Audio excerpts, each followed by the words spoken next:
किसी जमाने की बात है। पाकिस्तान के पंजाब के सरसब्ज व शादाब मैदानों में एक छोटा सा गांव आबाद था। ये गांव अपनी सादगी, खुलूस और मोहब्बत भरी फिजा के लिए जाना जाता था। वहां के लोग कम वसाइल में खुश रहते थे। उनके दिलों में अल्लाह का खौफ और एक दूसरे के लिए इज्जत होती थी। इसी गांव में अहमद नाम का एक सादा, नेक दिल और मेहनती नौजवान रहता था। अहमद का जिस्मानी तौर पर मजबूत, चेहरे पर संजीदगी और आंखों में वफा का अक्स था। वो खेतों में काम करता, हल चलाता, पानी लगाता और खाद डालता।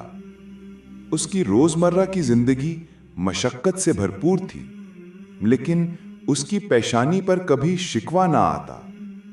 उसकी सबसे बड़ी पहचान ये थी कि वो अपने बूढ़े माँ बाप की खिदमत में हमेशा पेश रहता।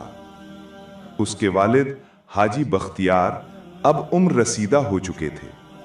उनके हाथ कांपने लगे थे, आंखें कमजोर हो गई थीं और जिस्म में वो ताकत बाकी न रही थी जो जवानी में थी।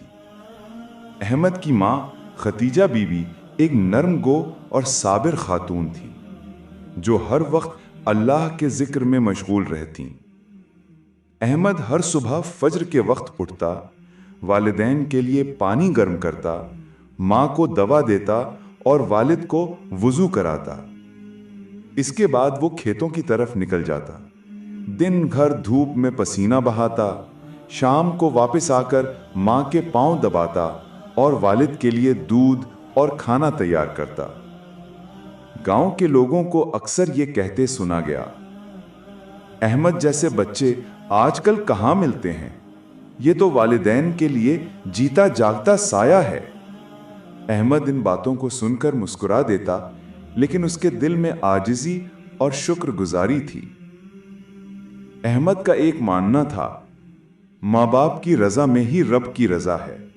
अगर वो राजी हैं तो दुनिया की कोई ताकत मुझे नुकसान नहीं पहुंचा सकती। गांव के बाहर एक छोटा सा मजार था, जहां अहमद जुमेरात की रातों को जाकर दुआ करता और अपने माँ बाप के लिए लंबी दुआएं मांगता। वो अक्सर कहता, या अल्लाह मेरे माँ बाप को सेहत दे, उनका साया मुझ पर सलामत रख और मुझे उनकी खिदमत में कोई कमी न करने देना। एक दिन अहमद के दोस्त ने पूछा, यार तू खेतों में दिन भर काम करता है, रात को माँ बाप की खिदमत भी करता है, तेरा अपना वक्त तो है ही नहीं, थकता नहीं? अहमद ने मुस्कुराकर कहा, दोस्त ये थकन नहीं, ये इबादत है। जिस दिन मेरे माँ बाप की दुआ दिल से निकलती है, उस दिन की थकन जन्नत बन जाती है। ये था अहमद का ईमान, उसका यकीन और उसकी पहचान। वो दौलत का भूखा ना था, ना ही शोहरत का दीवाना। उसका सुकून उसके वालिदैन की मुस्कुराहट में छुपा हुआ था। दिन गुजरते जा रहे थे, मौसम बदल रहे थे, लेकिन अहमद की आदतें ना बदलीं। वो आज भी उसी जज्बे से वालिदैन की खिदमत करता रहा, जैसे कल की मोहब्बत आज में बसती हो। वक्त अपनी चाल चल रहा था। गांव में हर शय मामूल के मुताबिक थी, लेकिन अहमद के लिए आजमाइश की एक घड़ी आने वाली थी, जिसने उसकी जिंदगी का रुख बदल देना था। एक दिन जब अहमद खेतों से वापस आया, तो उसने देखा कि उसके वालिद हाजी बख्तियार की हालत गैर है। उनका जिस्म कांप रहा था, पसीने से शराबूर और आंखों में कमजोरी नुमाया थी। अहमद फौरन उनके करीब पहुंचा, उनका माथा छुआ, जो कि तेज बुखार से जल रहा था। अम्मा, अब्बा जी की तबीयत बहुत खराब है, अहमद ने बेकरारी से आवाज दी। खदीजा बीबी घबरा कर आईं और अपने शौहर को देखकर रोने लगीं। गांव के हकीम को बुलाया गया, लेकिन उसने कहा, अहमद, अब्बा जी को शहर ले जाना होगा, यहां इलाज मुमकिन नहीं। ये अल्फाज अहमद के दिल पर पत्थर की तरह गिरे। अहमद के पास ज्यादा पैसे ना थे। उसने अपने आखिरी जमा शुदा पैसे निकाले, मां के जेवर बेचे और वालिद को शहर के अस्पताल ले गया। रास्ते भर वो वालिद का हाथ थामे रहा और दिल ही दिल में दुआ मांगता रहा, या अल्लाह मेरे अब्बा को शिफा दे। अहमद के आंखों में आंसू, चेहरे पर फिक्रमंदी, लेकिन दिल में ईमान की रोशनी थी। शहर के अस्पताल में दाखिल करवाते वक्त अहमद ने क्लर्क से कहा, मेरे अब्बा को बचा लीजिए, मेरे पास सब कुछ नहीं, मगर मेरा ईमान है कि अल्लाह कोई न कोई सबील निकालेगा। कुछ दिन अस्पताल में गुजरे। अहमद रातों को जागता, वालिद के सर पर हाथ रखता, मां को दिलासा देता और अपनी भूख प्यास को नजरअंदाज करता। इस दौरान कुछ गांव वालों ने अहमद की गैर मौजूदगी का फायदा उठाया, उसकी जमीन पर कब्जे की कोशिश की और पीठ पीछे बातें बनाने लगे। इतना खर्चा, आखिर बाप कब तक जिएगा? लेकिन अहमद के लिए इन बातों की कोई अहमियत ना थी। उसके दिल में सिर्फ एक ही फरियाद थी, या रब, मेरे वालिद को सेहत दे, मुझे उनके कदमों में रहने का और मौका दे। एक रात जब अहमद अस्पताल की कुर्सी पर बैठा थका हारा सो रहा था, उसके वालिद ने उसके सर पर हाथ रखा और धीरे से कहा, बेटा, तूने अपनी जवानी मेरे लिए कुर्बान कर दी। अल्लाह तुझे वो देगा जिसका तूने कभी सोचा भी ना होगा। अहमद ने आंख खोली। वालिद के आंखों में आंसू थे। उसने वालिद का हाथ चूम लिया और कहा, अब्बा जी, अगर आप सलामत रहें तो यही मेरी सबसे बड़ी दौलत है। ये लम्हा ऐसा था जिसने फरिश्तों को भी रुला दिया। एक बेटे की कुर्बानी, वालिद की दुआ और अल्लाह की रहमत के दरमियान वो रात गुजरी। कुछ दिन बाद अहमद के वालिद की तबीयत बेहतर होने लगी। डॉक्टर ने कहा, आपका बेटा वाकई खुशनसीब है, इस जैसा बेटा हर किसी को नहीं मिलता। अहमद ने सजदाए शुक्र अदा किया। उसने ना सिर्फ अपने वालिद को बचाया, बल्कि अपनी जिंदगी का मकसद भी हासिल कर लिया, वालिदैन की खिदमत। ये आजमाइश उसकी जिंदगी की सबसे बड़ी कामयाबी बन गई। अहमद के वालिद की सेहत आहिस्ता आहिस्ता बेहतर हो रही थी। अस्पताल में 2 हफ्ते गुजर चुके थे। अहमद ने दिन रात एक कर दिए थे। कभी वालिद के सर पर हाथ रखता, कभी दवा लाता और कभी मां के लिए खाने का बंदोबस्त करता। अस्पताल के अमले ने भी अहमद की मोहब्बत, लगन और इखलाक का एतराफ किया। एक नर्स ने दूसरे मरीज के लवाहिकीन से कहा, काश सब बच्चे अपने वालिदैन के साथ ऐसा सलूक करें जैसे ये नौजवान करता है। एक रात जब सब सो चुके थे, अस्पताल की खामोश फिजा में अहमद के वालिद हाजी बख्तियार की आवाज गूंजी, अहमद। अहमद फौरन जागा, वालिद के पास गया और हाथ थाम लिया। बेटा, वालिद ने धीमी आवाज में कहा, तूने जो कुछ किया है वो दुनिया की कोई औलाद नहीं करती। मैंने तेरे हाथों में जन्नत देखी है। अहमद की आंखों से आंसू बहने लगे। उसने कहा, अब्बा जी, ये सब मेरी किस्मत का हिस्सा है। आपके साथ वक्त गुजारना ही मेरी जीत है। हाजी बख्तियार ने अहमद का माथा चूमा और कहा, बेटा, एक बाप की दुआ कभी रायगान नहीं जाती। मेरी दुआ है कि अल्लाह तुझे वहां से रिस्क दे जहां से तुझे गुमान भी ना हो। ये अल्फाज अहमद के दिल में उतर गए। वो जानता था कि वालिदैन की दुआ तकदीर बदल देती है। इसके बाद जब हाजी बख्तियार मुकम्मल सेहतयाब हो गए तो अहमद उन्हें और मां को लेकर गांव वापस आया। गांव वालों ने जब हाजी साहब को सेहतमंद देखा तो हैरान रह गए। ये तो मौजज़ा है, कई लोगों ने कहा। अहमद ने मुस्कुराकर जवाब दिया, ये माँ बाप की खिदमत और उनकी दुआ का असर है। इस वाक़े के बाद अहमद की ज़िंदगी में वाकई एक तब्दीली आई। कुछ ही दिनों में शहर के एक बड़े ताजर ने अहमद को बुलाकर कहा, मुझे तुम्हारी ईमानदारी, तुम्हारे रवैये और तुम्हारी शोहरत के बारे में सुना है। क्या तुम मेरे कारोबार में शरीक बनोगे? अहमद हैरान रह गया। ये वही ताजर था जिसके पास अहमद ने कभी बतौर मजदूर एक दिन काम किया था, लेकिन उस दिन की दयानतदारी ने ताजर के दिल में घर कर लिया था। ये अल्लाह की वही सबील थी जिसका वादा हाजी बख्तियार ने किया था। अहमद ने वालिदैन की दुआओं की बदौलत एक नई जिंदगी का आगाज किया। वो अब सिर्फ एक किसान नहीं था, बल्कि एक ताजिर भी बन चुका था। मगर उसके अंदर का खादिम अब भी जिंदा था। वो आज भी सुबह माँ के पांव दबाता और वालिद को पानी पिलाकर ही काम पर निकलता। यही थी वालिद की दुआ का असर, जो हर मुश्किल को आसानी में बदल देती है और हर आजमाइश को कामयाबी में।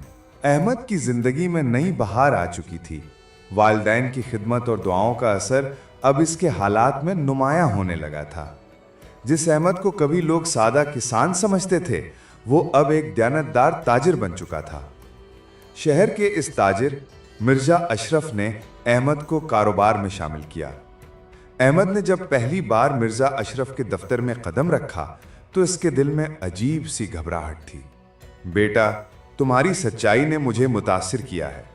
مرزا اشرف نے مسکرا کر کہا، مجھے ایسے لوگوں کی ضرورت ہے جو صرف پیسے کے لیے نہ بلکہ اصولوں کے لیے کام کریں۔ احمد نے جھکی نگاہوں سے جواب دیا، حضور، میں صرف اپنی ماں کی مسکراہٹ اور والد کی دعا کے لیے جیتا ہوں۔ کاروبار کا آغاز ہوا۔ احمد نے پرانے کپڑے کے کاروبار کو نئی روشنی دی۔ اس کی ایمانداری، نرم مزاجی اور با اخلاق رویے نے گاہکوں کے دل جیت لیے۔ کچھ ہی مہینوں میں دکان پر رش بڑھ گیا اور منافع دگنا ہو گیا۔ ایک دن احمد نے اپنے والد سے کہا، ابا جی، جو کچھ بھی ہو رہا ہے وہ آپ کی دعاؤں کا نتیجہ ہے۔ حاجی بختیار نے بیٹے کو سینے سے لگایا اور کہا، بیٹا، جس بیٹے میں اطاعت ہو وہ دنیا و آخرت دونوں جیتتا ہے۔ وقت گزرتا گیا۔ احمد اب ہر ماہ گاؤں آتا، والدین کے ساتھ کچھ دن گزارتا، پھر شہر واپس چلا جاتا۔ گاؤں کے بچے، بزرگ اور جوان سب احمد کی مثال دیتے۔ کچھ حسد بھی کرنے لگے، مگر زیادہ تر دل سے احمد کی عزت کرتے تھے۔ ایک دن احمد نے فیصلہ کیا کہ وہ اپنے والدین کو شہر میں اپنے ساتھ رکھے گا۔ اس نے شہر میں ایک چھوٹا مگر صاف ستھرا مکان خریدا اور والدین کو لے آیا۔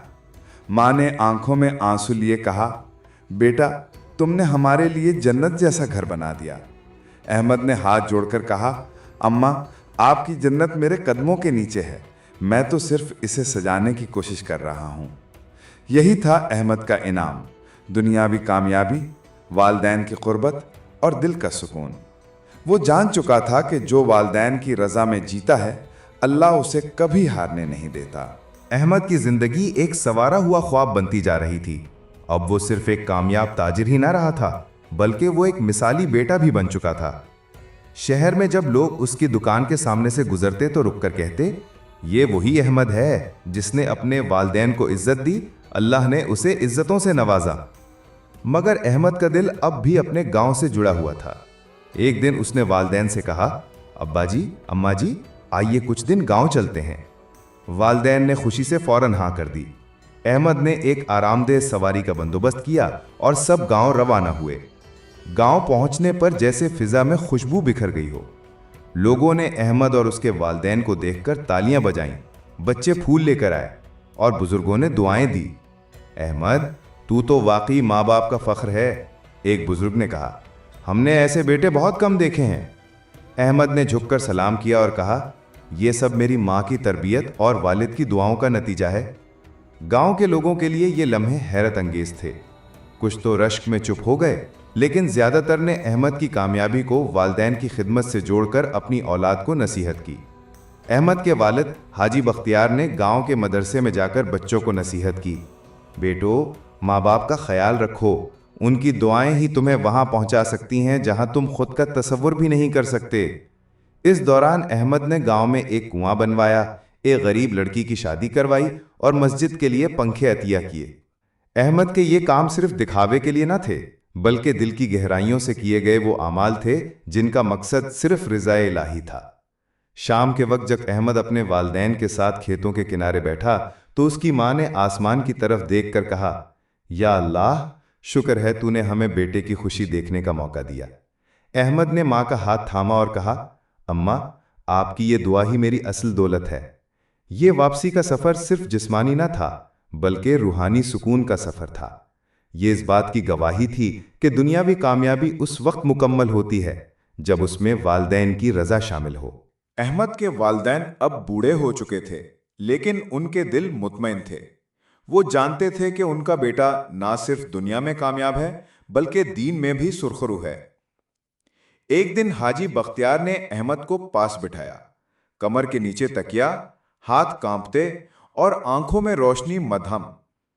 بیٹا، میری عمر اب ختم ہونے کو ہے، شاید چند دنوں کی بات ہے۔ احمد کی آنکھوں میں نمی آ گئی۔ ابا جی، ایسی باتیں نہ کریں، آپ کے بغیر یہ گھر سونا ہو جائے گا۔ حاجی بختیار نے ہلکی سی مسکراہٹ کے ساتھ کہا، میری جان، ہر شے کو فنا ہونا ہے، مگر میں تمہیں ایک بات بتانا چاہتا ہوں، ایک امانت۔ احمد ہما تن گوش ہو گیا۔ بغداد کی فنا گلی میں جابر نامی ایک شخص کے پاس میں نے ایک امانت رکھی تھی، اس سے جا کر کہنا کہ حاجی بختیار وفات پا گیا ہے اور وہ امانت میرے بیٹے احمد کے حوالے کرے۔ احمد کے دل میں ایک عجیب سی ہلچل ہوئی۔ بیٹا، یہ امانت اب تمہاری ہے، مگر یاد رکھنا اس میں باقی بھائیوں کا کوئی حق نہیں۔ یہ تمہارے سچ، خدمت اور اخلاص کا انعام ہے۔ حاجی بختیار نے بیٹے کے کندھے پر ہاتھ رکھا اور آہستہ سے آنکھیں بند کر لیں۔ گھر میں خاموشی چھا گئی۔ احمد کے آنسو رکنے کا نام نہ لیتے۔ ماں نے بیٹے کو سینے سے لگا لیا اور بولی، بیٹا، تو نے باپ کی خدمت کا حق ادا کر دیا۔ کچھ دن بعد احمد نے بغداد کا سفر اختیار کیا، جابر کو ڈھونڈا۔ جب جابر نے احمد کو دیکھا تو جیسے وقت رک گیا ہو۔ تم حاجی بختیار کے بیٹے ہو؟ جی، وہ اب دنیا میں نہیں رہے۔ جابر نے احترام سے سر جھکا لیا اور ایک بڑا سا صندوق احمد کے حوالے کیا۔ گھر واپس آ کر احمد نے صندوق کھولا۔ اس میں بغداد کے مشہور بازار کی 4 دکانوں کے کاغذات، سونے کے سکے اور اس کی مرحومہ ماں کے زیورات تھے۔ احمد حیرت میں ڈوبا ہوا تھا، مگر اس نے وہ سب اپنے پاس نہ رکھا بلکہ سب بھائیوں کو بلایا۔ بابا نے یہ سب مجھے دیا تھا، مگر میں چاہتا ہوں کہ سب کو برابر حصہ ملے۔ بھائی جنہوں نے کبھی والد کو بوجھ سمجھا اب شرمندہ ہو گئے۔ احمد نے سب کو ان کا حق دیا اور خود کم حصہ لے کر خاموشی سے زندگی گزارنے لگا۔ وقت کا پہیہ گھما۔ جن بھائیوں نے والد کی خدمت نہیں کی تھی وہ پریشانیوں میں مبتلا ہو گئے۔ کسی کا کاروبار تباہ ہوا، کسی کو قید کی سزا ملی، مگر احمد جس نے صرف خدمت کی تھی، اللہ نے اسے بخت دیا، عزت دی اور سکون دیا۔ آخر کار احمد نے بغداد کے ایک بہترین علاقے میں گھر لیا، والدین کی یادوں کے ساتھ وہاں سکونت اختیار کیا۔